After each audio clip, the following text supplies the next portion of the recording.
A reading from Genesis chapter 45, verses 1 through 15.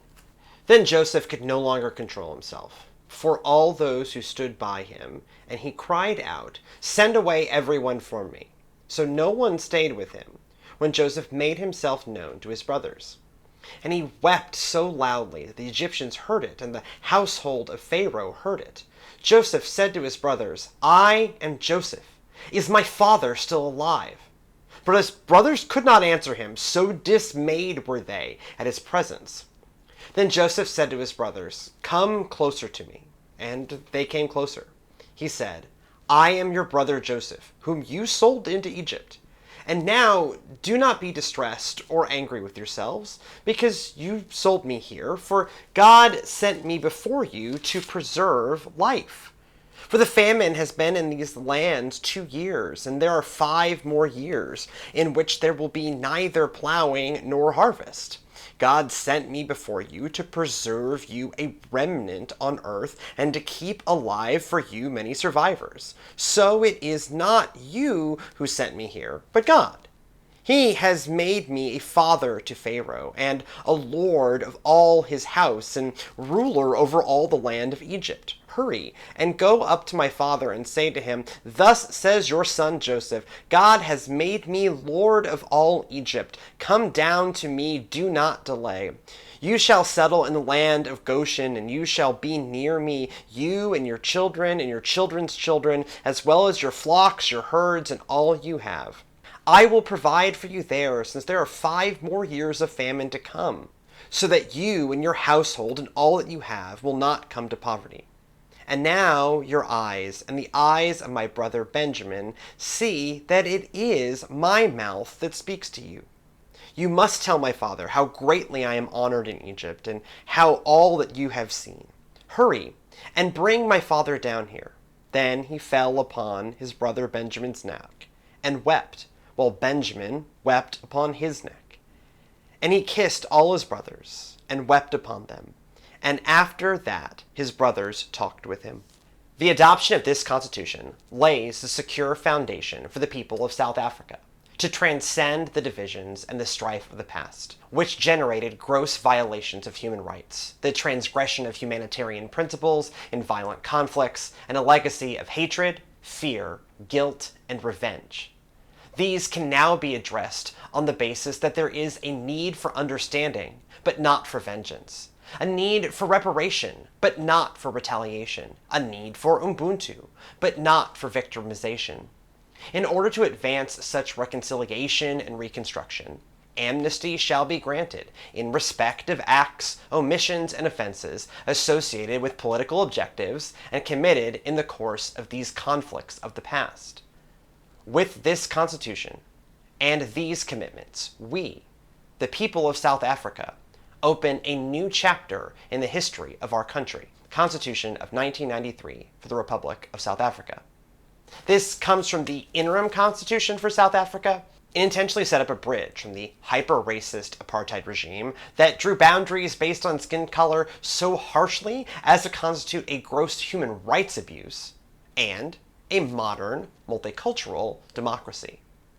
The specific passage that I just read enshrines into the founding fabric of the nation what would become the Truth and Reconciliation Commission. Both victims of apartheid and perpetrators of apartheid still lived in the same nation. They hoped to avoid recurring cycles of bloodshed around past crimes without sweeping those crimes under the rug. They desired a nation based on the African concept of Ubuntu that roughly translates to "I live because you are," a deep interconnectedness between all people. Archbishop Desmond Tutu, who ended up leading the Truth and Reconciliation Commission, entitled his book on the process, "No Future Without Forgiveness," which also serves as a decent summary of the situation. People committed horrendous crimes. People suffered horrific injustices and violence. Now both of those groups sought to live as one nation. A process of truth, admitting what happened and letting the victims tell their story. A formal request for amnesty, and then reconciliation and forgiveness without forgetting, seemed to be the only way to let that happen. Now, nearly 30 years on, it worked out, at least in the broad strokes. Forgiveness can give life to both forgiver and forgiven, allowing everyone to live in a new way. We see this process play out in Jacob's family here in Genesis chapter 45. Joseph's brothers committed a crime against him so famous that it has its own Broadway musical. Jealous of his relationship with their father, the other sons of Jacob knock out Joseph, sell him to slavers, and tell their father that he died. For a while, things for Joseph only degrade. He ends up in prison and faces death many times, but eventually he works his way up to a highly respected position in Egypt. Things only go marginally better for his brothers. They remain in their father's house, but a famine forces them to seek help in foreign lands. Joseph's respected position and his brothers' near starvation bring them back into contact.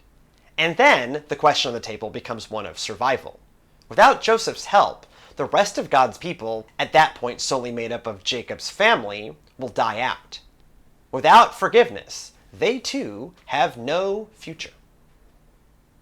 As it says in Genesis chapter 45, God sent me before you to preserve you a remnant on earth, and to keep alive for you many survivors. So it was not you who sent me here, but God. He has made me a father to Pharaoh, and a lord of all his house, and ruler over all the land of Egypt. Genesis 45, verses 7 and 8.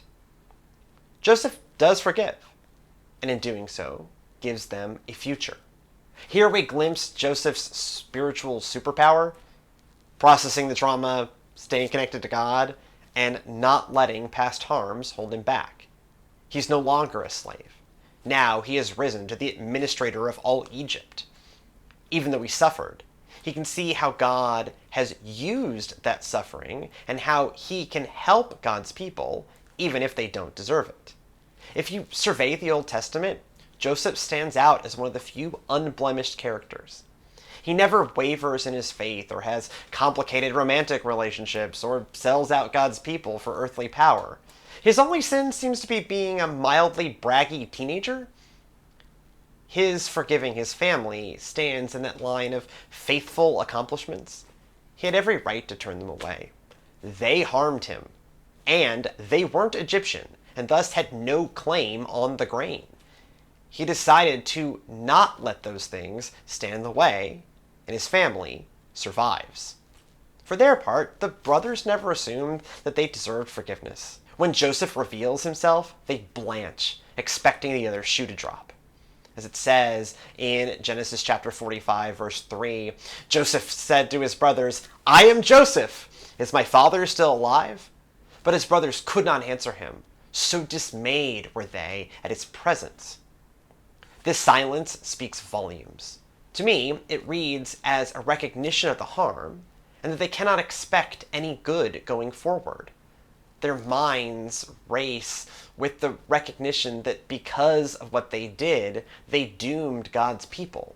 No doubt they lived a lifetime in that silence as all hope drained away.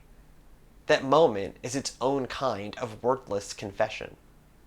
Thanks be to God, and God working in Joseph, their nightmare scenario of causing the death of God's people doesn't play out. They get forgiven. Their world continues turning. This isn't just about nation states or biblical families. Anytime we forgive, we tear down a wall. We lessen the number of grudges poisoning our world. We open another opportunity for us and those around us to live fuller lives. The brokenness of modernity thrives on hate, but in forgiving, we take away some of that hate's potency. We forge new ways for God's people to thrive. However, we won't always be in the forgiver column. We will also need forgiveness and won't deserve it. In those times, we need to recognize forgiveness as an undeserved gift, confess the wrong, and then hope. Maybe the person on the other side will offer us a future.